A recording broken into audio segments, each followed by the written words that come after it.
Muy buenos días chicos, ¿cómo están ustedes? Vamos a empezar con el tema de hoy. El tema bastante interesante como todo peruano que somos. Vamos a estudiar la parte del virreinato peruano. La primera parte que se va a relacionar a la parte política y a la parte social, ¿sí? Para ello hay que recordar algunas fechas súper importantes, ¿sí? Apunten si es posible en un blog, ¿no? Muy aparte, donde coloquen fechas importantes. La llegada de los españoles al Perú, 1532, ¿sí? Y a los 10 años se instaura el virreinato en el Perú, ¿sí? Recuerden que hay un periodo de 10 años en enfrentamientos entre los conquistadores, sean pizarristas, almagristas, luego con los encomenderos enviados por la corona, que también lucharon contra los mismos conquistadores porque no estaban de acuerdo en que administren personas que no se ensuciaron la mano para nada, ¿no? Y hubo un tiempo muy amplio, ¿no?, de disputa por el poder en estas nuevas tierras. A los 10 años, ¿no?, el rey Carlos V, el rey más poderoso de toda la historia europea, porque era el rey de España y a la vez era el rey del CIRG, del Sacro Imperio Romano Germánico, aprobó en Barcelona el 20 de noviembre de 1542 una novísima legislación indiana, conocida como las leyes de Indias, ¿sí?, compuestas por 30 ordenanzas, siendo la disposición más importante entre todas las incluidas en las nuevas leyes la que daba origen al Virreinato del Perú. En primer lugar, chicos, nosotros debemos entender que el Virreinato del Perú fue el virreinato más grande de todo el inicio de las tierras españolas, ya que abarcaba prácticamente todo Sudamérica, ¿ya? Para que vean el poder territorial que tenía. Que inclusive abarcaban los territorios, ¿no?, que les correspondían a Pizarro y Almagro, ¿no? ¿Se acuerdan que Nueva Castilla fue designada para Pizarro y Nueva Toledo para Almagro? Entonces todo eso ya desaparece, ya no existe Nueva Castilla, Nueva Toledo, todo pasa a ser Virreinato del Perú. Ahora vamos a ver qué elementos causaron la creación del virreinato. Primero, que se debió al deseo del rey Carlos V de organizar un imperio hispánico en América, ¿sí? Por un lado, ya tenía conocimientos de lo que era gobernar no solamente un reino, sino un imperio. Vuelvo a repetir, Carlos V o Carlos I del CIR llega a ser el hombre más importante de toda Europa en ese siglo. No solamente por ser el hijo de Fernando de Aragón e Isabel de Castilla, sino a su vez es el nieto del rey de Austria. Aparte, llega a ser elegido el rey de todos los reyes de Europa en el Sacro Imperio Romano Germánico. A su vez, como herencia, tiene todo el dominio del nuevo continente americano y muchas colonias que ya tenían el dominio de España en las Indias, ¿no?, y parte de África. Imagínense, no era un improvisado que quería hacer las cosas a su manera. La falta de un control directo sobre los nuevos reinos en América, por supuesto. El tema del dominio y el poder también implica que hubo mucho desorden durante la conquista, ya que por un lado era difícil la comunicación permanente del nuevo mundo con el viejo mundo, entonces tenían que pasar muchos meses para que el rey se enterase de lo que sucedía o no en estas tierras americanas, ¿no? Por ejemplo, imagínense que la pelea entre Pizarro y Almagro todavía llega después de un año la información a España, ¿no? Entonces es importante esas ideas, ¿no? Luego, el fracaso total del sistema de gobernaciones, que fue el primero que instauró, ¿no?, dándole, bueno, en este caso su padre, Fernando, le entregó las gobernaciones tanto a Pizarro y posteriormente a Almagro, en la parte del sur, para que sean los responsables y las cabezas visibles del imperio español en este momento. Asegurar y conseguir mayores recursos para la corona, que era una de las principales funciones, ¿sí? Luego terminar con las guerras civiles y pacificar el Perú. Claro, a España tampoco le convenía para nada que entre propios españoles en tierras extranjeras estén peleando por el poder. La idea era que haya una paz, proteger a los indios. Escuchen bien, esta parte es muy importante, ¿ah? El rey tenía la idea de proteger a los indios del maltrato de los encomenderos. Bartolomé de las Casas fue el máximo representante de esta doctrina, ¿sí? Bartolomé era un representante de la corona española y a su vez era un sacerdote dominico que fue el que presentó, ¿no?, las quejas ante la corona, viendo que los encomenderos prácticamente vinieron al Perú a desangrar a los indios. Chicos, no es broma, existía un pequeño mal dicho deporte que usaban estos encomenderos que venían con sus perros esos grandes, ¿no?, esos enormes, los dogos europeos, y buscaban hacer carreras de quién atrapa al niño indio y lo despedeza primero, ¿no? ¿Sí? Eso era así.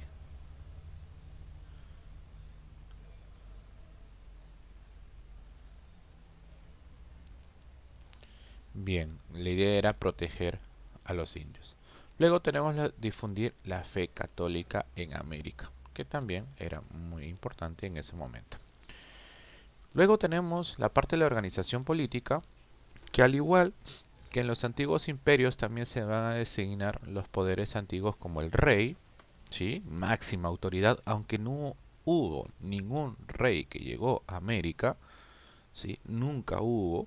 Luego se creó un Consejo de Indias como una especie de parlamento, encabezado por el rey, obviamente, pero el consejo eran representantes que se encargaban de todos los asuntos relacionados a las colonias, ya, que tenía España, no solamente América, sino de todas las colonias. Es más, en este Consejo de Indias eran los encargados de nombrar a representantes en nombre del Reino de España. Aquí empieza un poquito el criterio de dificultad para los españoles, que decían que, bueno, uno de los criterios del Consejo de Indias para que gobiernen el Perú, por ejemplo, era que tienen que ser españoles nacidos en España, cosa que en el futuro eso va a traer grandes problemas, ¿sí? Y eso ya algunos lo conocen como el tema de la búsqueda de la independencia. Luego tenemos la otra parte de las autoridades en las Américas. Así como el rey dijo, es necesario que haya una imagen mía en estas tierras para que se genere la paz y la armonía y sobre todo el orden, vamos a encomendar a un representante del rey llamado virrey, que es una denominación de un virrey, ¿no? Es como decir un vicepresidente, ¿no? En ese tiempo un virrey representa lo mismo. Era el máximo representante del rey en un virreinato, era propuesto por el Consejo de Indias y nombrado por el rey. O sea, el consejo va a nombrar a 5 o 6 personas y el rey va a decidir quién va a ser su representante. Normalmente era gente de alta alcurnia, de nobleza y mucho poder económico en España, entonces era importante que lleguen a tierras americanas pues personas capacitadas para su mandato. Sus funciones eran políticas, militares, judiciales, económicas y legislativas, ¿no? O sea, tenía un poder casi absoluto, sin quitar del menos la parte de fe que se le va a encargar a la iglesia. La Real Audiencia. Así como existe el Consejo de Indias en España, la Real Audiencia llega a ser como el máximo tribunal de justicia dentro de un virreinato. Sus miembros eran denominados oidores, así se llamaban, como por ejemplo nosotros tenemos nuestro Senado republicano llamado congresistas, ¿verdad? Son sus representantes. En esa época, este tribunal de justicia llegaban a ser sus representantes llamados oidores, que se encargaban de oír cuáles eran las denuncias y buscar una solución. Legislaba con el virrey a través del Real Acuerdo. Aplicaba el juicio de residencia, es decir, el juicio que se sometía a todas las autoridades obligatoriamente al final de su periodo. Quiero que presten atención aquí. El juicio de residencia, algo que quizás se perdió en el camino y era muy interesante para todos. Y deberían mantenerse, ¿no? Pienso yo en la política actual, ¿no? Dentro de la República, que todo, escúchame bien, ¿eh? Que todo representante público, todos, luego de terminar su periodo de mandato, regresaría a la Corte Mayor de esa instancia y pasar a juicio. Todos. No había ningún miembro que no era representante de la corona española que no pase un juicio de residencia, que implicaba la evaluación, ¿sí?, de sus actos durante su tiempo de gobierno.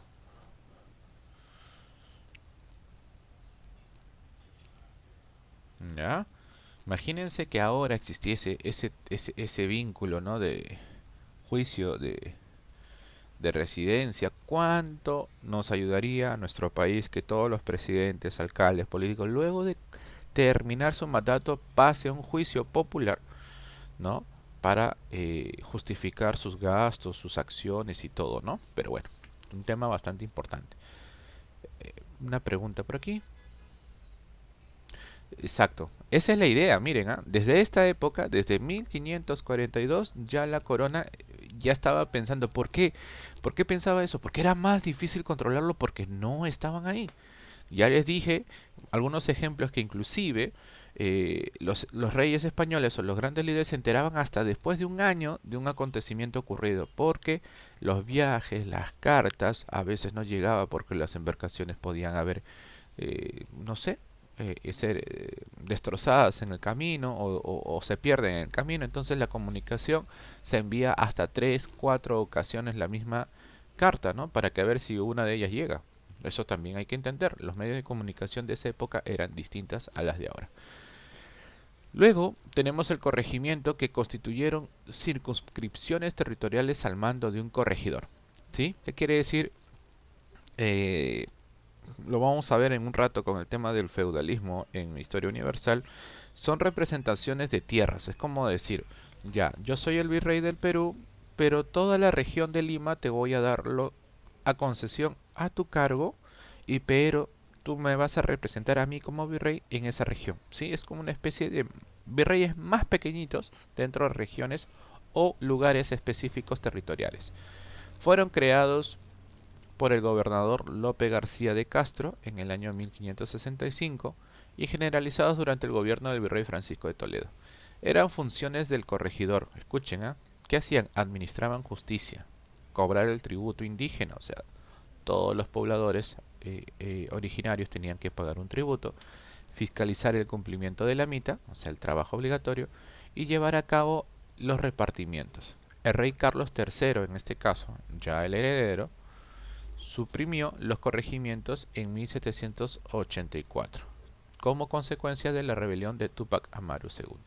Con el tema de rey Carlos III vamos a hablar de otra instancia, porque ya estamos en el siglo XVIII, ya la corriente de la Ilustración llegó ahí, inclusive es parte de la Reforma Borbónica, que también lo vamos a conocer en su momento. Las intendencias es otro sistema, ¿no?, que se va a dar todavía con el mismo rey Carlos III, todavía en el siglo XVIII, para reemplazar a los corregimientos, ¿sí? Entonces hay que entender, el corregimiento estuvo antes y va a ser reemplazado por las intendencias, ¿no? ¿Y cuál va a ser la diferencia? De los 78 corregimientos van a pasar a ser 8 intendencias, donde las principales ciudades eran las capitales de ellas, ¿no? Por ejemplo, Lima, Arequipa, Trujillo, Tarma, Huamanga, Ayacucho, Huancavelica, Cusco y Puno. Y la última va a ser Puno, pues, ¿no?, que se va a incorporar casi en 1796, ya llegando a 1800. A ver, una pregunta. Sí, muy buena pregunta, Jenny. E inclusive, justo iba a decirles, me ganó ahí Jenny, que algunas de estas instituciones existen hasta el día de hoy, sí. Y por ejemplo, es esta, los cabildos. ¿Ya? Profe, ¿cómo son los cabildos? Yo no he escuchado ningún cabildo. Claro, que era el nombre antiguo. Hoy en día los cabildos se llaman municipalidades, o también llamado ayuntamiento. Ese término ayuntamiento lo habrán escuchado quizás eh, en algunas series, dibujos o películas americanas, ¿no? Vamos al ayuntamiento a quejarnos, ¿no? Bueno, ese es la alcaldía, ¿no? O el municipio.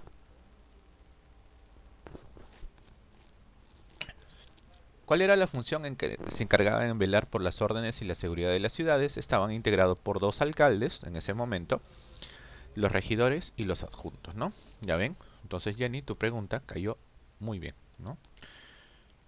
Ajá. Ah, bueno. Piero dice que ese término de cabildo o ayuntamiento lo vio en el juego de Monopolio. A ver. Ese es en clase social. Vamos a ver toda la parte política, gu- gubernamental representante de la corona española.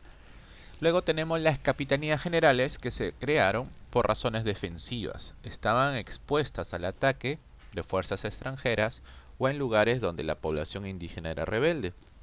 Tenían por jefe al capitán general, fueron creadas en el contexto de reformas borbónicas y las dos únicas capitanías eran la de Venezuela y la de Chile. En otras palabras, ni Venezuela ni Chile pertenecían a ningún virreinato, eran considerados capitanías, ¿sí? Que no quiere decir que no tenían poder ni legislación, sino siempre estaban consideradas como tierras hostiles, ¿no? O preparadas en ubicaciones para un tema de conquista o rebeldía del momento, ¿no? Por ejemplo, si la capitanía de Nueva Granada, que estaba al norte del Perú, entrara en conflicto, la capitanía de Venezuela entraba pues en defensa de esta, ¿no? Por ejemplo, si el virreinato del Perú estaba en conflicto interno, la capitanía de Chile entraría en acción, ¿no? Son como una especie de grandes ejércitos a la espera de órdenes para atacar, ¿sí?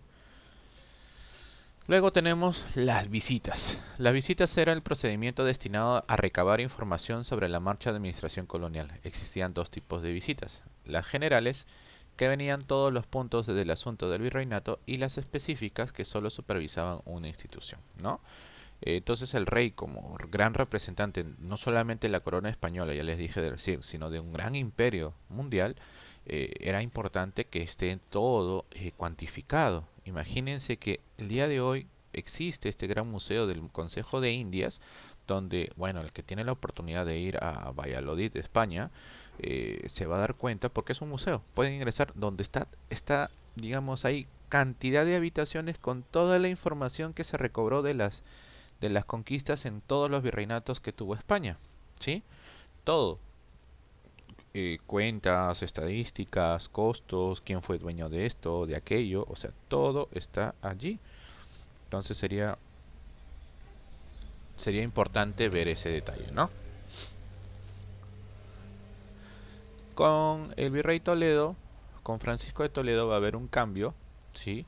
Que es importante reconocerlo. Francisco de Toledo, el conde de Oropesa, fue nombrado el virrey del Perú, ¿sí? En el año 1568, ¿sí? En un 30 de noviembre, que llegó a Lima el mismo día, pero un año después, ¿sí? Y gobernó el virreinato durante 12 años del Perú. A ver, tenemos una preguntita por aquí, un ratito, que dice... sí, ajá, muy bien, fue el quinto virrey. ¿Cuántos virreyes tuvo el Perú? 40, ¿no? De los cuales el virrey 39 fue el último mandado desde España, porque el virrey 40, ya eso tienen que acordarse cuando lo toquemos, que va a ser Pezuela, va a ser el único virrey impuesto por su propio ejército, ¿no?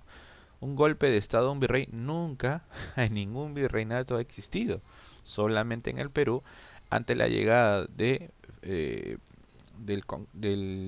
libertador argentino, ¿cómo se llama? El libertador que nos dio la primera parte de la libertad.